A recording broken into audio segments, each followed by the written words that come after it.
Hello, welcome back to my channel. I literally have just taken about 4 times to just say this because I'm literally just not in the mood today. I feel like I'm not being extremely engaging. So basically we're going to be doing a topic of we'll be doing emotions, talking about emotions and the opposite emotions, which are quite interesting. I've got a graph so I'm going to put on there, and also toxic shame, grief, and yeah, grief, shame, and guilt. So yeah, I think that actually also comes under emotions in some ways. Yeah. So there's this person called Robert Plutchik's Wheel of Emotions. I'm gonna put a little diagram probably throughout the whole screen, to be honest, because it's quite small. There's quite a lot of aspects to it. And I'll start with this because I find it quite interesting to see the opposites. So if you look, it goes outwards. I'm not sure what starts with the inner and what goes outer, but I don't know if they're really deep emotions and then really surface emotions. I think that must be what it is. So in the center you've got ecstasy is the opposite to grief. So if you think about it, that's kind of a hard one to explain. So in the center there's also, in the red, there's rage and terror. So if someone's angry with rage, someone else could have terror, be terrified of them. And these are really obvious opposites, but just connecting the two and being oh well, I really struggle. Let's look at trust, which is in green. The opposite to trust is disgust. So if you're disgusted by someone, does that mean that you trust them? Possibly not, but maybe you feel a sense of relaxation around them because you just don't feel basically in awe of them, or there's another one there, awe, which I'm going to go on to. But if you don't feel if you feel at ease with someone, say if there's something that you don't necessarily approve of, it kind of somehow puts you in the driver's seat and makes you feel maybe a little bit more internally, it's weird, egotistically slightly maybe superior to them if you feel a sense of disgust around them. So that might help you build a level of trust. I don't know, I'm picking all the difficult ones, but if you look on the outside, maybe the surface ones, you've got awe and aggressiveness. So if you ever seen a big man be really aggressive about something, usually in society we see that as a sign of weakness. But if you think about aggressiveness in a sign of maybe something more heroic, or something more actually for a reason, maybe doing something that's good, saving someone or whatever, you might be in awe of that, which is on the opposite end. So that's interesting. Serenity, which is in yellow, and open, what's that say? Possessiveness. Does that say? Oh, pensiveness. Oh, I literally just looked up the word pensiveness. I have to choose the one where I literally can't remember the name of it. No, we're not going to do that one. So acceptance and boredom. So yeah, have you ever been oh, I'm so bored, but then just I have to accept the day and just go about my day and just take it for what it is? You know, kind of I did that a lot in school, so I think I was quite good at understanding that balance. I did enjoy school, but anyway, we're not talking about that now. Annoyance and apprehension. I have noticed this in a friend close to me. Because I don't know, I feel they've displayed that, where maybe if they're apprehensive I'll get mad at them about something we've had issues about, then he could get annoyed at me about it, and I kind of understand that polarity a bit more now. And then let's just do a couple more if I can find any interesting ones. Then interest and distraction, they're obvious opposites. So yeah, you can be interested, and if you're really interested in something you might have to distract yourself. And if you're really distracted, you might have to interest yourself. Do you know what I mean? So, I don't know. And then joy and sadness, again, obvious. Amazement and vigilance. So yeah, if someone's really vigilant about something, and maybe they're really just detailed, someone's really good at drawing or whatever, you can be surprised by how much they're detailed and stuff. So yeah. I just find that really interesting. I'll keep the little page up so you can have a look at it. It's called Robert Plutchik's Wheel of Emotions. One more, actually there's a couple more I want to talk about, which is remorse and love. So if you feel bad about something, if you I've seen this thing about blocked emotions. Sometimes you're blocked from your emotions. So if you're blocked from feeling remorse, you might jump to feeling love as like a compensation. I don't know. And then there's contempt. I hope I'm not losing y'all. This is the last one I'll talk about, which is that contempt and submission. So if you are in submission, you might feel contempt towards the thing that's putting you in submission. And if you've got contempt for someone, that might put you in submission just due to the fact like that's not a good thing to feel like, and people are going to kind of ignore it. So yeah. One more, disapproval and optimism. So if you're optimistic about something, say if you're disapproving of something, it might then lead you straight away to have optimism after, because I feel like if you feel one of these things, kind of like the law of attraction, if you feel one of these things, you're going to feel the opposite as well, eventually. So you like feel happy, something in a weird way.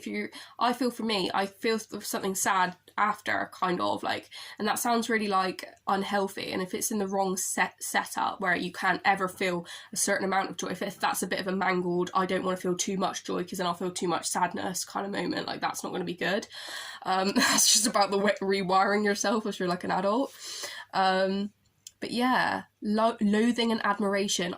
I found that really interesting. So say if you loathe someone, you might then feel like admiration for a reason after. Like that's just so interesting to me. Yeah. Fun, mind blown. Yeah, that's all I'll talk about on that, but that's really fun. Again, Robert Plutchik's Wheel of Emotions, if you wish to have a look. And I've just thought, I don't know if I'll get on to those two things after, but I'll say, so yeah, I'll do guilt, shame and grief. I did a bit of research into immune system healing, which like basically a lot of Western psychology and Western like techniques for mental health is generally geared towards like talking and like brain rewiring, which is like whatever, I'm not taking away from that. I've gone through the mental health system and it's helped me massively, so I'm definitely not taking away from that at all. But what I looked at is more body-based work, and I swear I did a video about that, let me double check. But yeah, your immune system basically stores your emotions, and I swear is it toxic work culture? I think it was in Psychology Theories 101. Yeah, that's my video that I did. I'm not literally just trying to blindly like advertise here. I'm just saying like I've already spoken about that. I'm not repeating myself because there's no point. So yeah, basically I'm a big believer in processing, and these are actually emotions, and some people say that these are emotions.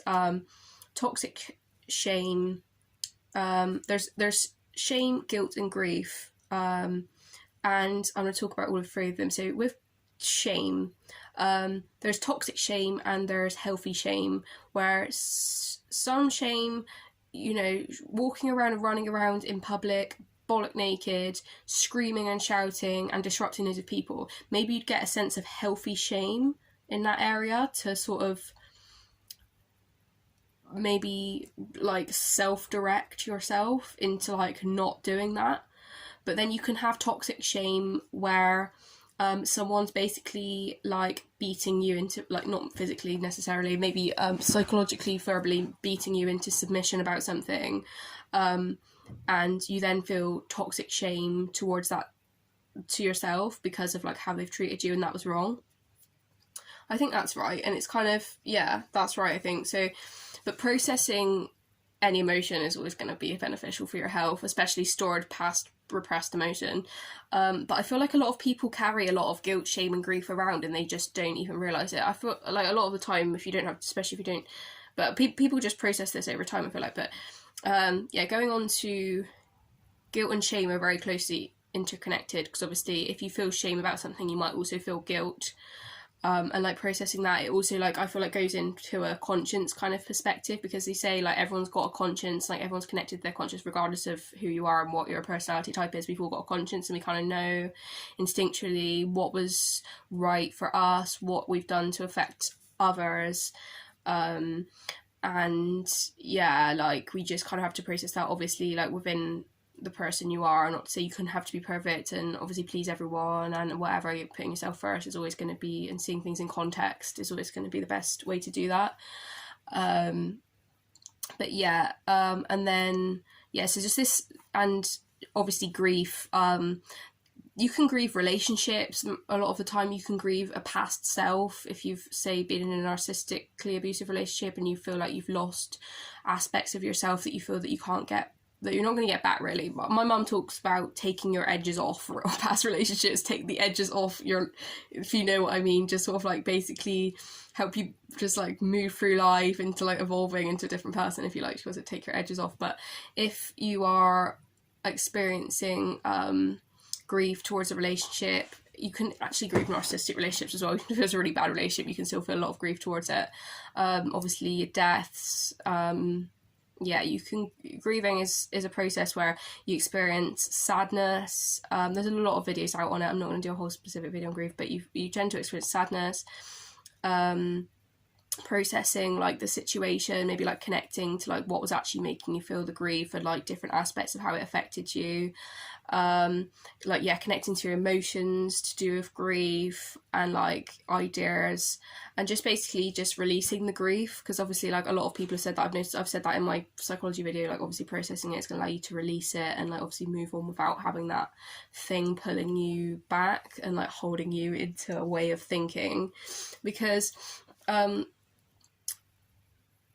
yeah, I also heard the other day that having a great deal of shame, which I will mention this, I wasn't sure whether I was going to, but I'm going to get religious again, which is that when I was watching a sermon on Elevation Church, I'm going to link it again, and this guy was talking about Moses. Obviously we've all heard of Moses, I'm sure, like in the Bible, but he literally was he had a real sense of shame, I think, because his parents hid him or something. I think something like he had a gift from, his parents hid him because he was special for some reason. I can't remember what that reason was. And basically God, if you heard of Moses in the burning bush, basically God came to him in the burning bush after.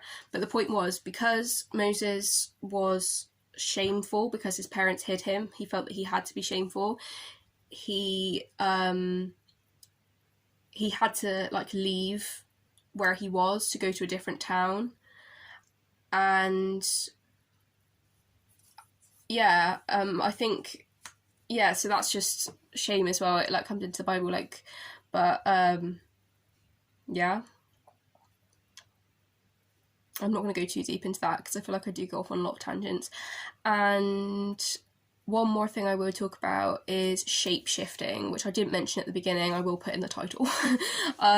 These are just like little videos I come across, mainly on YouTube, to be honest, but I would like to explain like the concept. And yeah, I was actually on a YouTube advert, and this guy was talking about having, so obviously we are energetic beings that vibrate on a level, and basically just like saying, oh, like moving energetically within you, from a place of high vibration to a place of stagnation or like low vibration. And basically, yeah, just like, say if you feel like an area of high vibration would be, this is obviously holistic now, but it's, I think you can get the concept, most people. So like, yeah, moving from a level of high vibration, like saying feeling like self-development or like self-esteem maybe, or like not even self-esteem, maybe just like productiveness within yourself. I don't know if that would be an area, I probably would. And then if you feel like you have an area such as like, try to think for myself, maybe like that I would want to work on, like I mean, sometimes it's not even conscious, just moving energetically around your body to even out the energy. It's kind of like a weird like thing that people just do internally, but maybe just like feeling maybe deeper emotions and like connecting to like darker elements and like shadow self type elements, and like moving your energy into trying to understand and process that and stuff. So yeah, that's also a really interesting concept. It's called shape-shifting. And that kind of comes along with like pushing yourself out your comfort zone. So obviously, like if you're about to go on a skydive, and like you're obviously going to plan for this beforehand, it's not going to be like, let's go on a skydive, hey, you're in the air, jump out now.